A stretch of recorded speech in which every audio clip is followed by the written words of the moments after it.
Okay, book 4, Mickey Falls, Winter. December. We'd reached the last of the mountain ranges we need to cross before heading onto Otaru. I was alone in the tent. Hiro and Emra were investigating the three possible routes of descent from the mountain to see which had received the least amount of snow from the previous night's blizzard. I was doing what I usually did with any spare time in those days, playing a playing a mas-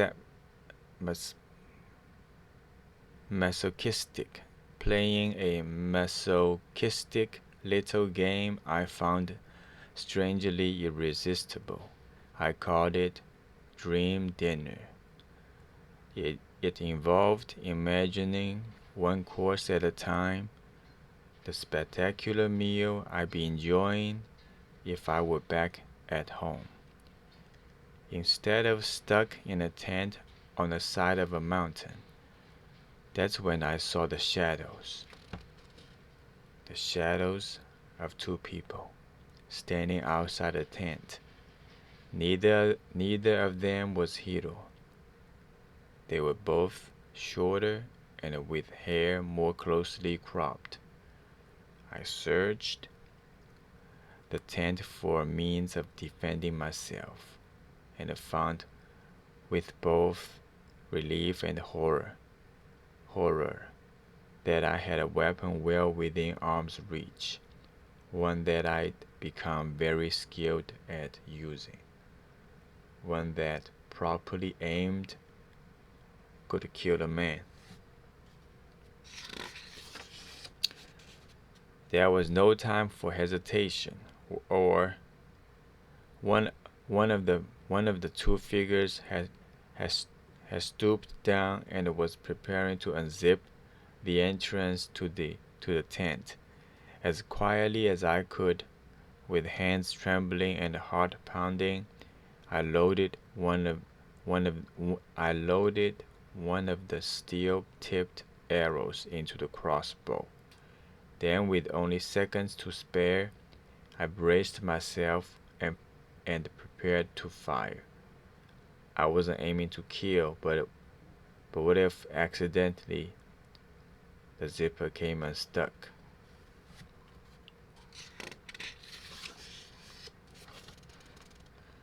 Terribly sorry. I told you this wasn't our tent. I would have laughed. You know, now that we've got you up, would you mind helping us take a group photo? If I won't sit still on the verge of cardiac arrest.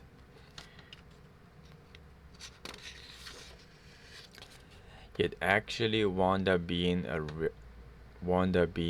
refreshing change of pace. I took their picture for them. They invited me to join them on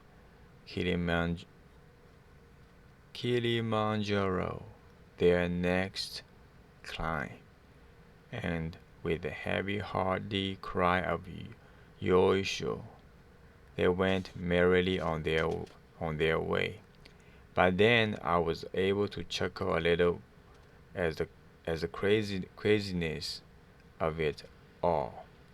But within seconds of them vanishing from view, I was overtaken by a deep sense of unease. What if it had been deliverers?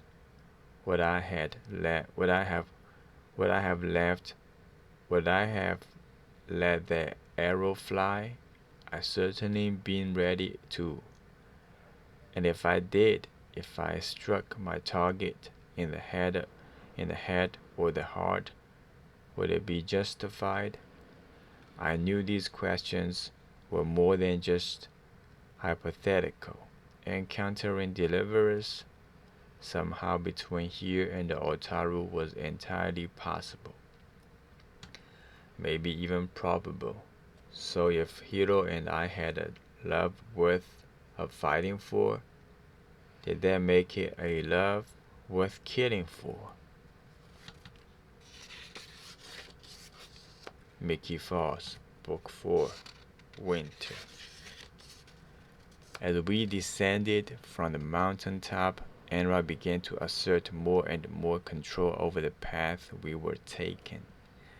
Her choices were interesting to say the least. She says we have to take the path on the left, but we can see Otaru from here. This path is a short shot, is a straight shot. Why does she keep sending us miles out of our way? I'm not sure, but maybe she knows something we don't. Maybe she's steering us away from deliverers. Maybe, well, yeah, she won't say for sure. Hiro, she's your hold spirit. Why is she withholding information from you? Look, look, you know the ground rules Anna laid down when she agreed to help us? Yeah, but I'm not refusing to do as she says. I just like to know the reasons for all this weird arbitrary Miki. It comes down to this. Do you trust Enra or not? Do you? A 2-second pause. But my reckoning that's about a second and a half longer. By reckoning that's about a second and a half longer. The hero should have needed to answer that question.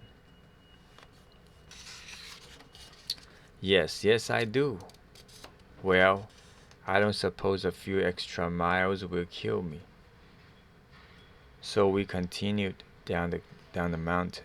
The descent was steep and icy, very slow going.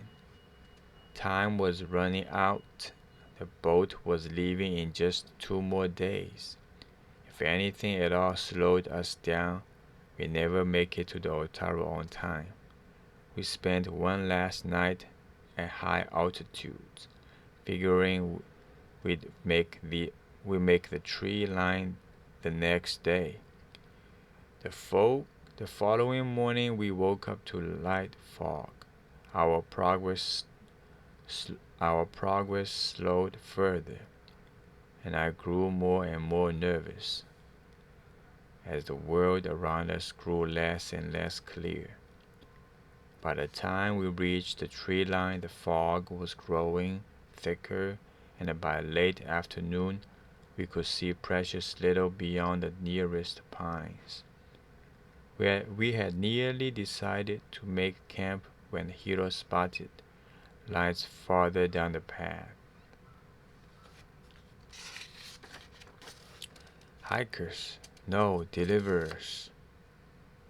Enra says it's a base camp, 20 deliverers in all.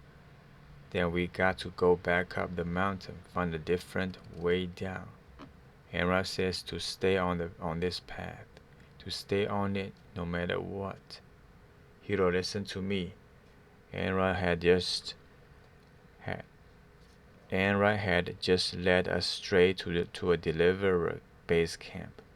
I think we got to ask some serious questions about her judge. Footsteps coming down the path behind us. This way.